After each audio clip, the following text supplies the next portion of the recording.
Bismillahirrahmanirrahim. Ustaz, saya ingin bertanya tentang bentuk solat saya. Untuk solat saya, apa kata Ustaz tersebut? Apa yang terjadi pada solat Bapak? Kemudian dia mengatakan, saya solat 2 rakaat yang saya lakukan, setiap 2 rakaat tersebut saya harus mengganti pakaian saya karena basah dengan air mata. Sahkah solat saya? Subhanallahazim. Kalau seandainya dia tanyakan apa hukum menggerak-gerakkan jari dalam solat, dia akan menjawabnya. Kalau seandainya ditanyakan tentang masalah sedekap atau lepaskan isdal, maka dia akan menjawabnya. Kalau seandainya ditanyakan apakah menjaharkan bismillah atau tidak, dia akan menjawabnya. Akan tetapi pertanyaan dalam bentuk lain, saya solat dalam keadaan setiap selesai rakaat saya harus mengganti pakaian saya karena air mata saya terus mengalir. Sahkah solat saya? Benarkah solat saya seperti solat Rasulullah SAW? Dia mengatakan, Ustaz, demi Allah, malu saya rasanya menangis. Akan tetapi air mata ini keluar. Air mata ini keluar. Kaum muslimin yang dirahmati oleh Allah Azza wa Jal, kita di zaman yang membutuhkan hati yang seperti ini. Rasulullah SAW bersabda, yadkhulu aqwamunul jannah afidatuhum mithla afidatut tayr. Akan masuk surga satu kaum, hati mereka selembut hati burung. Selembut hati burung. Alam ya'ni lilladzina amanu an takhsha'a qulubuhum li dzikrillah. Kapan lagi bagi seorang mukmin khusyuk hatinya untuk mengingat Allah Azza wa Jalla? Disebutkan oleh Abdullah bin Umar radhiyallahu anhu, sesungguhnya ayat ini ditunggu oleh Allah Azza wa Jalla kepada sahabat Rasulullah 13 tahun setelah mereka masuk Islam. Saya melihat di kalangan ikhwan sangat kikir dengan air mata, ya ikhwan, sangat kikir, kecuali di awal-awal dia mendapatkan hidayah. Mana air mata ciri khas seorang yang saleh, orang yang tunduk hatinya kepada Allah Azza wa Jalla. Mana air mata di salat tahajud, mana air mata di dalam doa dan tadarru' kepada Allah Azza wa Jalla. Apakah kita belajar din untuk memperkeras hati kita, untuk menendang, untuk menyakiti kaum muslimin? Tidak. Kita mempelajari din untuk bisa bersimpuh di hadapan Allah Azza wa Jalla, untuk menciptakan hakikat ubudiyah kepada Allah Azza wa Jalla. Allah Azza wa Jalla, untuk menyempurnakan bahawa diri kita adalah hamba Allah. Hamba Allah. Maka buku ini saya karang. Dan buku ini saya karang kepada orang-orang yang saya ceritakan tersebut. Tiba-tiba saya tidak melihat dia lagi ke sebuah pengajian. Wajahnya yang bersinar telah berubah menjadi wajah yang hitam karena maksiat kepada Allah Azza wa Jalla. Orang yang telah kembali kepada maksiat dan jalan syaitan setelah dia mendengar Nidaur Rahman, panggilan Allah Azza wa Jalla. Saya takut kepadanya firman Allah Azza wa Jalla yang mengatakan, falamma za'u azaghallahu qulubahum. Ketika mereka melenceng, maka Allah Subhanahu wa taala lencengkan hati mereka. Ketika mereka telah mendapatkan hidayah dan mereka tidak mau mengolahnya, mereka tidak mau mencobanya, mereka duduk kan tapi tidak pernah menyemak, mereka hadir akan tapi tidak pernah menghadirkan hati. Kemudian Allah Subhanahu wa taala hanya pertemukan dia nanti di neraka, di adab akhirat. Salah seorang murid Dunnun yang saya katakan tadi di jalan-jalan, dia mengatakan, ahin aina qalbi. Sebagian kaum muslimin zaman sekarang beramal dengan suatu amalan, dia berbangga dengan amalnya. Subhanallah, tidak mengerti akan kedudukan. Berbuat sedikit tentang Islam, dia sudah pongah menengadahkan kepalanya dan menghina orang lain. Tapi hati yang hanif tidak. Dia menyibukkan dirinya, dia menyibukkan dengan dosanya. Dia mengatakan, aina qalbi, aina qalbi, mau wajada qalbi. Mana hatiku? Siapa yang mendapatkan hatiku? Berikan kepadaku, berikan. Abu Hurairah radhiyallahu anhu, setiap kali beliau mengajarkan anak-anak kecil, disiumnya anak tersebut. Kemudian dia mengatakan, paman kalian ini banyak dosa, maka istighfarkanlah, ampunkanlah kepada Allah, kalian masih suci. Abu Hurairah mencari hatinya di depan anak-anak tersebut. meminta ampun kepada Allah. Sampai nyaris timbul keputusasaan oleh orang yang berjalan di tepi jalan mencari hatinya. Putus asa. Sampailah dia memasuki sebuah gang. Kemudian dia duduk di sebuah tempat duduk di tepi jalan. Kemudian dia tafakkur. Dia letakkan kedua tangannya, air matanya mengalir. Akankah Allah memberi taubat kepadanya setelah maksiat sejauh ini?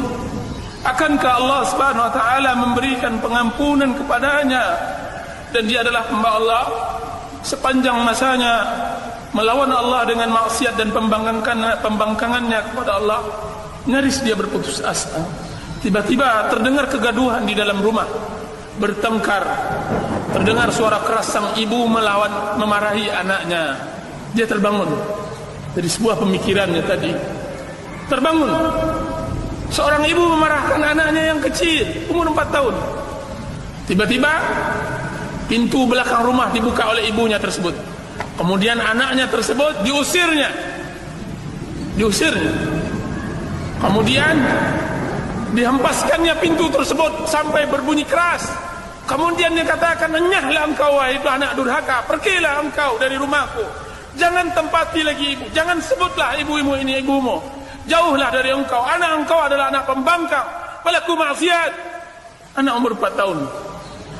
Kemudian anak tersebut menangis, mencoba pergi ke tepi-tepi gang agar dia dapat singgah.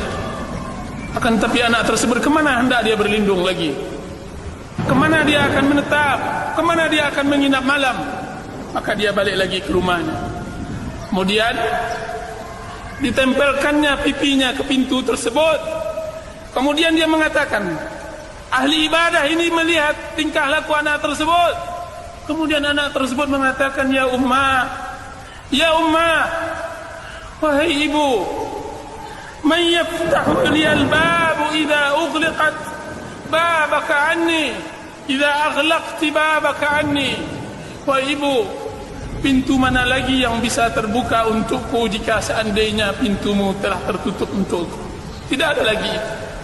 Pintu mana yang bisa menutup, yang akan terbuka untukku jika seandainya pintumu telah tertutup bagi?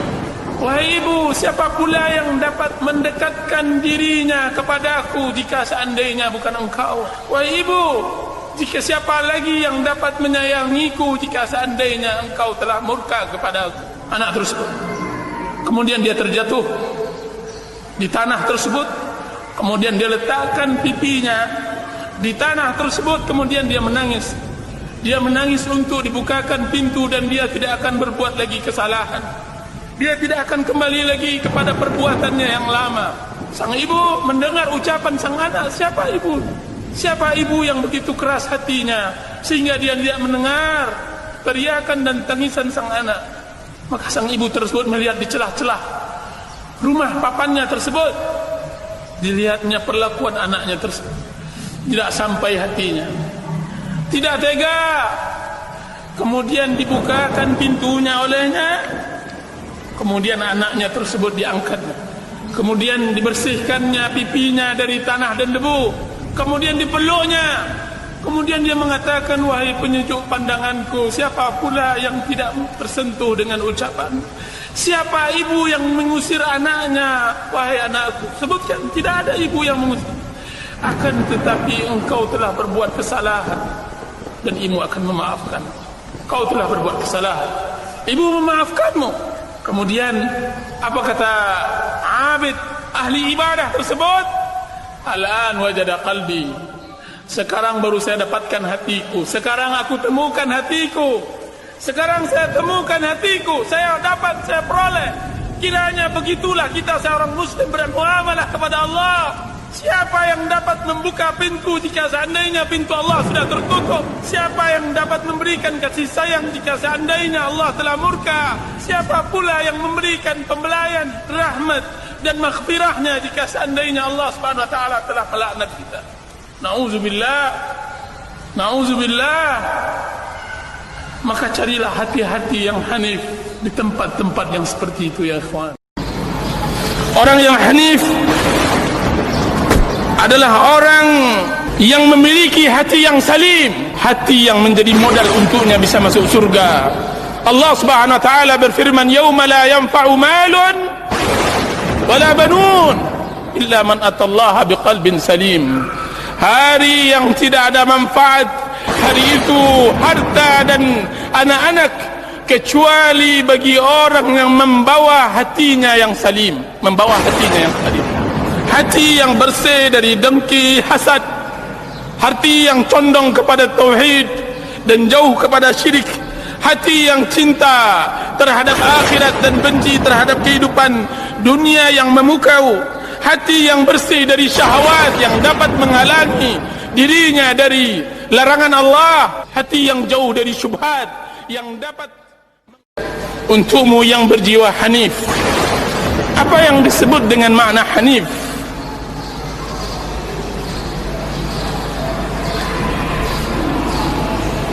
Yang berjiwa hanif, dialah orang yang ketika diingatkan maka dia teringat, ketika dinasihatkan maka dia tersentuh dan terenyuh. Allah Subhanahu wa taala berfirman, "Fadzakir fa inna dzikra tanfa'ul mu'minin." Berilah peringatan, sesungguhnya peringatan tersebut memberi manfaat kepada kaum mukminin. Berilah nasihat, berikan nasihat, sesungguhnya nasihat tersebut akan memberi manfaat kepada kaum mukminin.